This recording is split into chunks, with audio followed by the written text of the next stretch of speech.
Hello everybody, I'm Big Seven, back for some more AFL SuperCoach content. I scored 24-17 this week, which was around about par, sitting about 17k, which is below par, but sometimes we have a bad season, that's alright.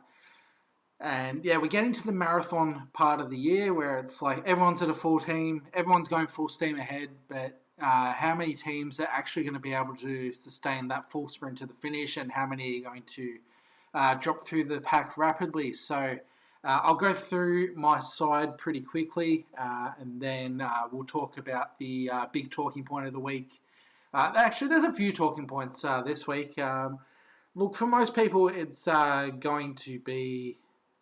Did I not reverse my trades? No, I didn't reverse my trades. Whoops. But, potentially doing that. So anyway, there's two big talking points in my opinion this week, or maybe three. First one, KFC, lift your fucking game. You told there was supposed to be 15 wings for $10 yesterday, and then they changed the promo, and it's only 10 wings for $10. So didn't get it out of protest, but KFC, lift your game. I wanted my 15 wings. Completely unacceptable. Second biggest talking point for the week, Zach Butters getting injured in only a way that Zach Butters could. Just going too hard into a marking contest, getting his ankle in an awkward spot in the follow-through, and that is just Zach. You're never going to question his effort or intensity, and sometimes this is just the price that you have to pay for that. So, unfortunate. It sounds like Zach wants to be back for round 24 and have a farewell game. I was looking at the timeline for high syndesmosis, and it's meant to be a minimum of 3 months. So, I think that's optimistic, but that also just speaks to the kind of player that Zach Butters is. If he wants to do something, he'll do something. So. Maybe he is back for 24, but probably not at full fitness. So I think he is a must trade, and I'm down to 2 trades, but I have 24 premiums. So even still, I'm going to trade him out. There was a little bit of a temptation to hold him for a week or two and see what transpires, but I think I'm just going to trade him. There's no point holding him for round 24, I don't think. He might not even be full fitness, but... it is Butters, so probably foolish to write him off, but it's unfortunate for him, but he'll be moving on to greener pastures next year. And then Bailey Dale, for those that have him, sounds like he's out for 5 weeks as well, so he is probably a trade as well. If you are in a position where you're low on trades, I've got 2 trades, but if you've got 1 or 2 trades, then I think you just have to burn it on these guys. What is the point of holding these guys for most of the year and then maybe getting them back for 1 or 2 rounds? If someone else gets injured next week and they're out for a full season, then they're going to be playing the same amount of games. So I think both of those are must trades, even if you're down to minimal trades, and that's why I wanted to keep 4 for the back end of the year, and then had a bit of a late pivot and decided I'll go to 24 premiums and go the 2 trades, and we'll see if that ends up being the right decision or not. But having to burn a trade on Butters this week and go down to 1 trade and then hold any short-term injuries, we'll see how things go. Can go very wrong very quickly. So I'll go through the side relatively quickly. So defense, Whitfield was out. My trade for the week was Blakey and Carmichael in for Cumming and Hawker Hahn. I wish that had been Wilkie, but I preferred Blakey, so it's kind of can't cry over spilt milk, but getting Wilkie's 180 would have been awesome, but I preferred Blakey, and I'll live with that decision. Hawker Hahn getting dropped didn't really factor into my decision. He was going to be out regardless, so probably a bit of fortunate timing because he was out of my side regardless, but some people would have been relying on him for cover for guys like Whitfield, and So Hulk Khan happy that he made his money, but yeah, it was time for him to go. It's time for Cumming to go.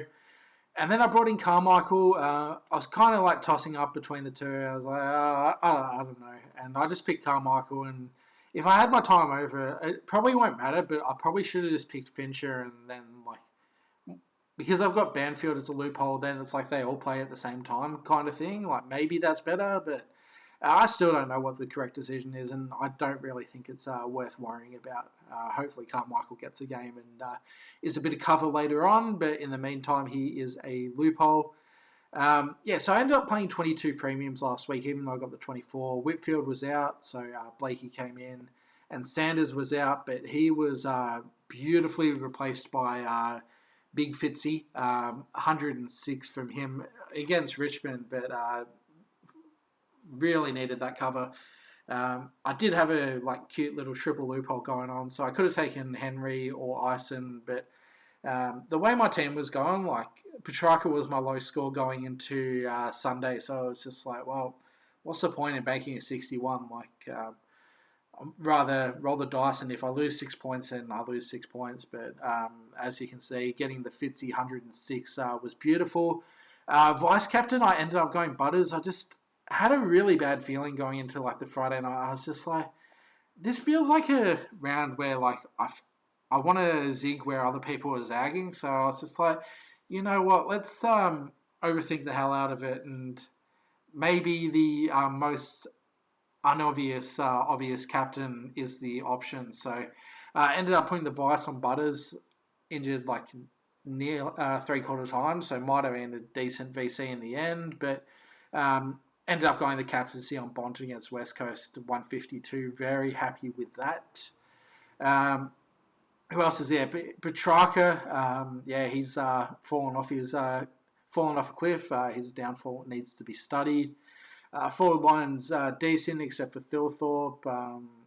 Maybe we get 80 for the rest of the year, and probably would take that, to be honest. But rest of the forward line is cooking. Hopefully TDK isn't back too soon for this Rowan Marshall pick. Got a good score out of Sherry. Jackson and Grundy played each other, and Grundy looked like he was on for a big one after that first half, but then Frere got over the top, and Jackson had a poor one by his standards, but that's what happens when two good rucks go up against each other. Midfield kind of touched on them. Got the Fault Brigade, Cripps, Callahan, Rowell, all underperforming. Cripps I can't complain too much about.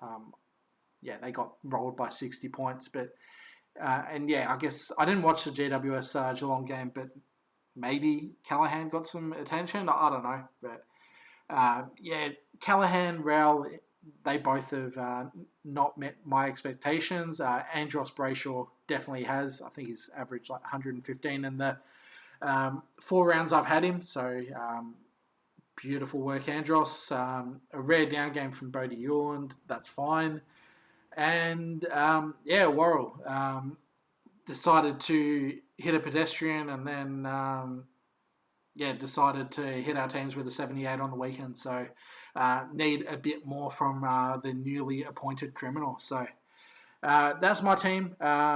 Let's take a look at some popular trade-ins and trade-outs.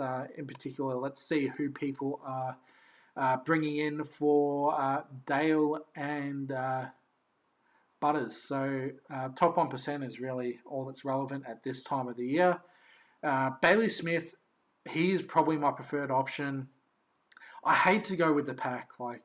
At this point of the year, I'm looking for juicy pods, ways to differentiate ourselves. But Bailey Smith, it just all falls into place. St Kilda might get a bit of attention this week, maybe not. But the run after that is Melbourne, Collingwood, Essendon, North and Richmond. He should go on and tear through that stretch of the year.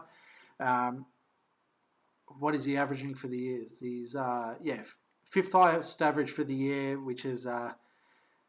it's now second amongst midfielders that are actually going to be playing now that Butters is out. And Sheasel, you class him as a forward. So I think Bailey Smith is the ultimate.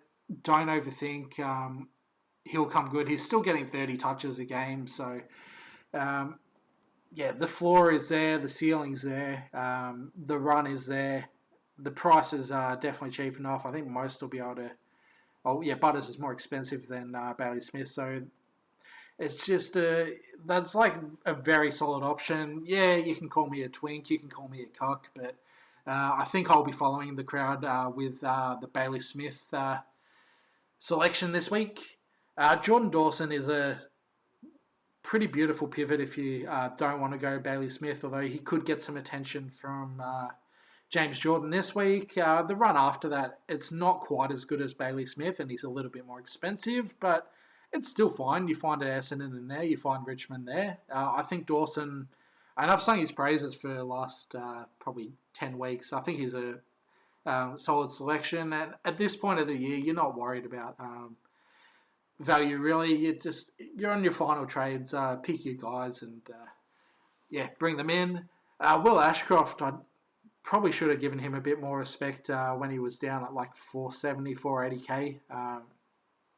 I think I spoke about it during the buy, a reasonable option, and yeah, he's just gone on a massive run. 138, 118, 174.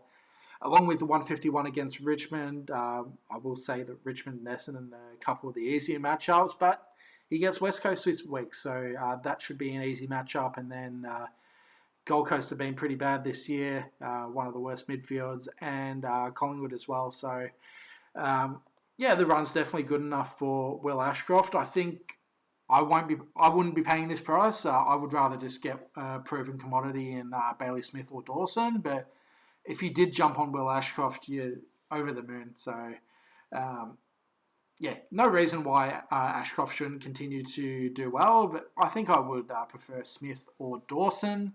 Rankin, he is value at 407k. You've got to worry about the Collingwood matchup in a couple of weeks. Not that they're a bad matchup on paper, but for Isaac, he's done a hamstring against them.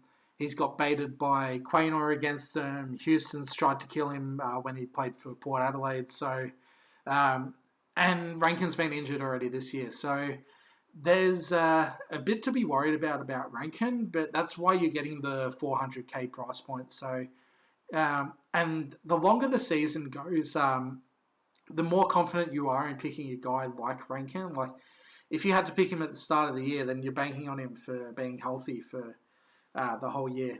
Whereas now he only has to stay fit fit and out of trouble for a 6-week period. And at 407k, he's a great value. 149 on the weekend.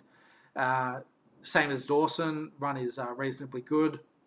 Maybe Rankin gets the James Jordan attention, but we'll see what happens there. But yeah, Rankin, he is definitely value at that 407k price point.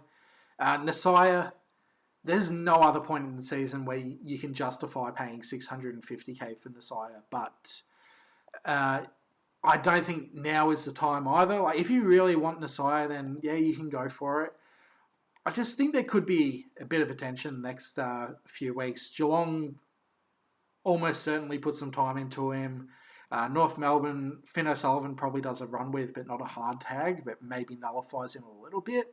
And then Sydney, I would expect to put some pretty decent time into him. So those next three are not ideal, but the three afterwards are very good. Carlton, Richmond, and Gold Coast.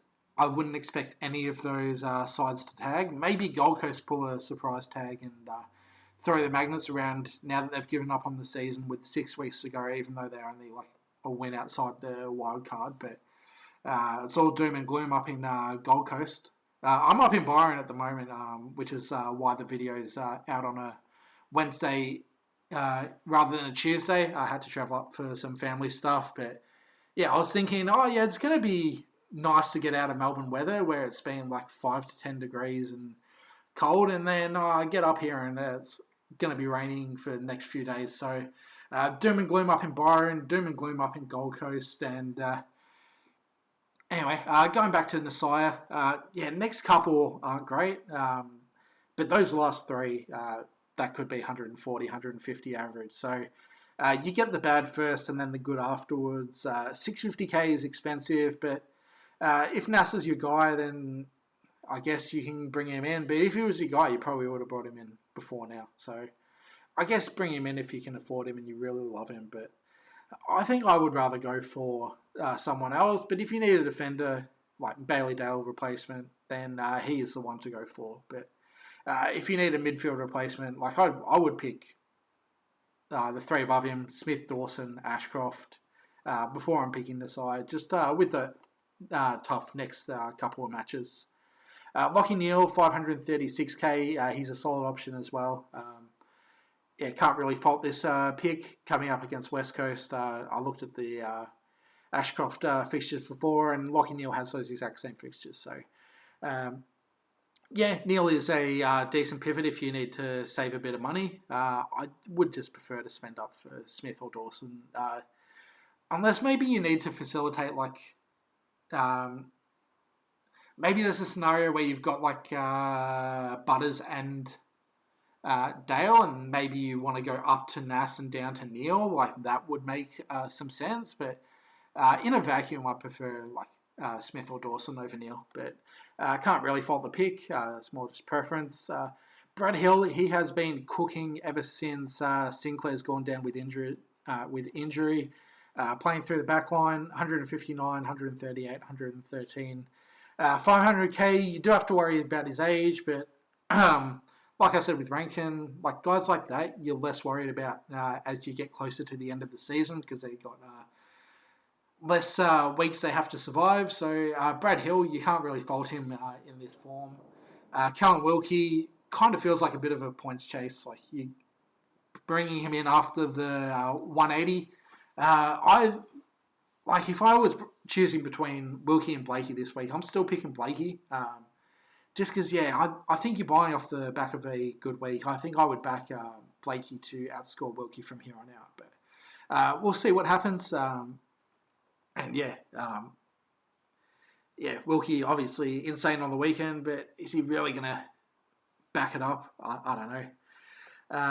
Heaney, he's another solid pivot. Just the form hasn't been as strong as like Smith, Dawson, but the capability is there and the ceiling is there as well. 156, 196 earlier in the year, 173 against Richmond. So I think this is a pretty decent pivot if you're like kind of chasing the leaders and you see that a lot of them are going towards Bailey Smith, and I think Heaney is a pretty good pivot. He can easily turn things around. 80 on the weekend, tough matchup. I'll excuse him. Draw coming up. Adelaide should be good. Maybe get some attention from St Kilda. They scored 119 against them earlier in the year. So Essendon could be a big score. North could be 118 against North earlier in the year. So, yeah, I think Heaney is a pretty decent pivot. Like, maybe not in the same form as Smith and Dawson, but I would not be shocked if he just went 160 on the weekend and then everyone that's gone Bailey Smith is like, oh, I should have gone Heaney. Oh, what a bad decision. So maybe I will go Heaney over Bailey Smith, but I think I'm just going to go Smith at this stage. And then Grundy. Is this people that are like have like a midfield in the flex maybe and trading Butters to Grundy? That could be a decent pivot. What are the fixtures like? Grundy, like, he has been battling stuff through the middle part of the year, 95, 90, 119, 90, and then 105. He had that fire in his eyes against Jackson, kind of like he wanted to prove a point. He was on 80 odd at half-time, and then Sydney fell away. But, Grundy, he could be a decent pivot. The fixtures aren't amazing, but they're not bad. 544k, yeah, he's a decent trading target as well. Players traded out, I think it's going to be Smith and Dale. Not Smith, Butters and Dale. Both obviously have to go. And then it's just cheap guys, cashing out players if you need to. Dirksen can go. Hawker-Hahn can go. Cumming can go. Ison can go. Edwards can go. Horne-Francis, 1 week injury. 1 week suspension, not injury. I would only be trading him out if you had like 4 trades. Otherwise, just cop the week. I think the trade will be better served in the future. Probably. Yeah, I prefer to hold, but um, I prefer to hold. Zach Merritt seems checked out. If you've got luxury trades, then he can go. But again, if you've got like two trades, then I think you're better off holding. And he probably bounces back this week now that the media spotlight's been on him. And then Farrow, people held him this long, but yeah, he got to 370k. When did I cash him out? Probably like 320, 330. Might have even been around 300. I reckon I got rid of him, but yeah, a few good matches after the crowd's gone off him. But yeah, if you're cashing him out at 372k, then you've done well. So kudos to you. All right. So yeah, my trade pretty straightforward. I think it's probably like a 90% chance I'm just going to be a little twink and get in Bailey Smith. Follow the crowd in. It seems like the right thing to do. Not overthink it. He's been like he's the highest averaging pure midfielder that is currently playing. Like Sheasel, you class him as a forward, but yeah, Bailey Smith. I don't see a reason to overthink it. Although, like, if you are in a position where you're like chasing leaders and stuff, you want to go different for like a Dawson, a Heaney, a Neil even. Go for it. Shoot your shot. I think Bailey Smith is probably like the slight best option, I reckon. And so that's the way I'm going to go. If you needed a defender for... what price did Dale get to? Let's just pretend it's Jordan Clark. So Dale, 552. So you can pretty much afford anyone. Like, Parker's fine. Wilkie's fine. Blakey, I will back to bounce back. Noble, not sure if he's fit or not. Euland, I can endorse that pick. Jordan Clark, I wouldn't trade into. So it's pretty much Parker, Wilkie, Euland, Blakey. It's pretty much just pick the one you like. If you don't have Ash, actually he's probably standout, or Holmes. Like, those two are probably standouts over the rest. But just pick your poison. I think Wilkie, off the back of a 190, it just feels a little bit points chasey. That's just my indication. So I would probably Euland's been pretty good apart from last week. So I think he would be the one I would go for, but pretty biased because he's in my side. So that's that. Hopefully didn't yap for too much. Did I actually make that trade? Let's actually make the trade. And then let's go through some VC and C options before wrapping up. Internet please. So tomorrow night, this is 6:20. Let's take a look at some teams. That is a lot of Geelong outs, but Bailey Smith is not one of them. Saints are pretty much unchanged. Nothing there that's going to impact Bailey Smith, so that's good. I think Smith would be an okay VC, although probably not over the moon to do that. Grundy against McAndrew. Have they played this year? They have not played this year, but he's dominated Rob in the past. Grundy probably an okay VC, although probably not over the moon to do that. Dawson, I'd be a little bit concerned about potential tags. Port and Freo. So, Andros is low-key tempting with Port Adelaide's midfield being decimated. Obviously, Rosie's been out for a while. You had Butters being out, and then Horn Francis out for this week as well. So Brayshaw is low-key tempting. You could go Sarong if you were that way inclined. Jackson can VC him pretty much against anyone, and Jordan Sweet probably no exceptions. North and Melbourne can VC Gawn. I'm not going to VC Sherry though. Who else is there? Yeah, Sheasel. Yeah, I think Sheasel's pretty solid VC against Melbourne. Yeah, I don't mind Sheasel there. Dacos against Carlton, he normally carves them up, right? 140, 127. Yeah, I think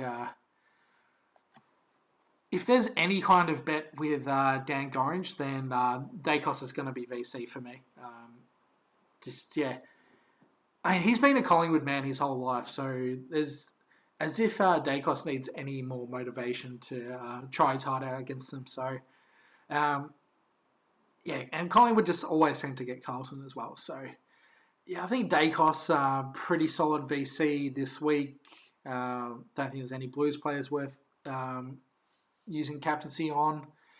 If you've got Will Ashcroft against West Coast or Lachie Neale, they could be good as well. I might actually prefer those over Dacos if you have them. No West Coast players worth VCing. Hawthorn against Richmond, just no Hawthorn players that are uber premiums. Will Day owners have been trapped once again, and hopefully that happens next year. And yeah, no Richmond premiums. Gold Coast against the Dogs, yeah, I think Bont is a good captain option. So, if you had even Ed Richards as well, wanted to be a little bit different, I think that'd be fine too. But yeah, Bont against Gold Coast, he should dominate them. Gold Coast in shambles. And then GWS against Essendon, if you wanted to go like a pod. Ash or Callahan, maybe. Yeah, it just feels a little bit unhinged for my liking, but... I think I'll be Dacos into Bont this week. Would like to have a Brisbane Lions asset, but that's all right. I don't have to watch that game. It's on at the same time as Collingwood Carlton, and you can just check footy scores at the end of the game. See that Brisbane are up, have won by 80 points, and Ashcroft and Neale have both gone 150, and don't worry about it. Just as long as Dacos has a big game against Carlton, which he almost certainly will. So happy to go in that direction. So on-field decisions, Whitfield will be coming back. We'll see what happens with Sanders.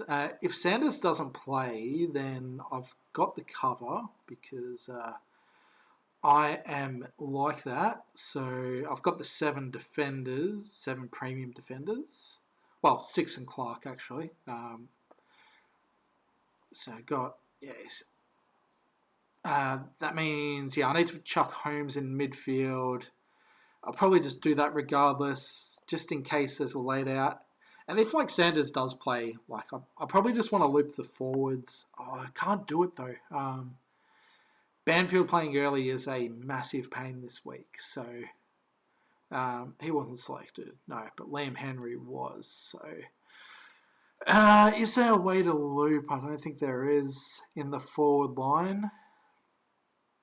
I could. Yeah, that makes things a bit difficult. So, I think my only way of looping actually this week is midfield line. I don't even have a non-playing in the midfield though, so maybe I can't loop this week.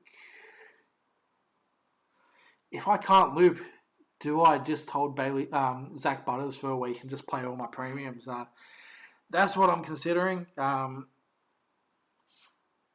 If it was someone cheaper, let's just say it was Sam Durham or Callahan or someone like that, and I could only get a 500k player in, then I'd probably be tempted to hold them for a week and just roll with my other 23. But it feels bad to hold 600k when I can get Bailey Smith in this week. I don't know. Now seeing that I can't loop premiums though, Where does that leave me? So Thilthorpe against Sydney probably goes to the bench.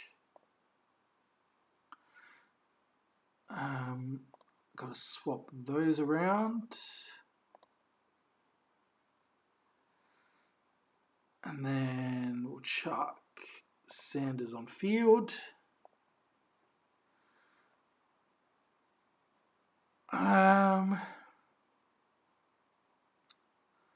Melbourne play early. A bit of a sneaky loophole. I guess I can take the higher out of Grundy and Thilthorpe by swapping Kalani and Marshall. So I can do that. Yeah, I'd prefer to be able to loop Thilthorpe and Sanders, but I think I'll just end up benching Thilthorpe this week, and hopefully he doesn't go like a 120 or something like that. We'll see what happens. If that does happen, though, I'm just going to have to cop it, unfortunately. Yeah, that's the way things go. Just unfortunate that St Kilda have a rare Thursday night game. So normally I would be able to loop, but won't be able to this week. So that sums things up from me. I don't think I've got anything further to say other than hope that you're all enjoying life and making the most of it, and not getting too stressed out about SuperCoach, because at the end of the day, it is just a stupid game that is completely luck-based this year, but knowing the seasons I've done well. So, yeah, don't get too bent out of shape if you're not doing well, but if you are doing well, then hopefully that continues and can break into top 100 or top 10 or even win it, depending on how you're doing. So, yeah, it sums things up for me. Thanks very much for watching as per usual, and I'll catch you for the next video.